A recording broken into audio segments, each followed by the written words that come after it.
Redonner aux Français les revenus de leur travail, c'est la philosophie du programme de Nicolas Sarkozy. Avec tout d'abord le volet dépenses de l'État.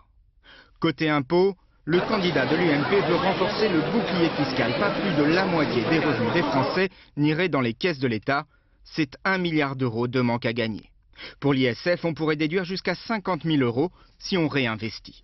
Et pour réconcilier les Français avec l'héritage, il souhaite exonérer 95% des droits de succession, coût 5 milliards d'euros. Pour financer ces priorités, l'État devrait faire des économies, c'est le volet recettes.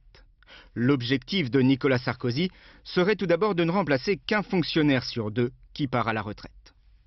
Cette mesure, si elle était mise en œuvre, dégagerait à l'horizon 2012 une économie de l'ordre de 5 milliards d'euros.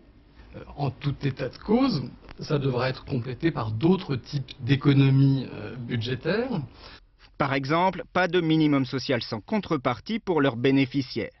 Ou bien encore, l'instauration d'une franchise sur les actes médicaux pour alléger les comptes de la sécurité sociale. Objectif, réduire le montant des prélèvements obligatoires de 68 milliards d'euros. Ce serait, dit le candidat UMP, comme redistribuer 2 000 euros par foyer et par an. Il faut que l'impôt sur le travail diminue, sinon on n'arrivera pas à travailler plus. Et c'est la richesse qui crée la richesse. Un programme qui coûterait 36 milliards d'euros sur 5 ans. À gauche, on estime que l'UMP oublie un élément important, la dette. Je constate aussi que le désendettement de notre pays, qui était l'horreur absolue, et il est tout à fait légitime qu'on y soit sensible, passe désormais à côté d'une politique de toujours moins d'impôts. Nicolas Sarkozy fait un pari, il bâtirait cette politique sur une économie dynamique.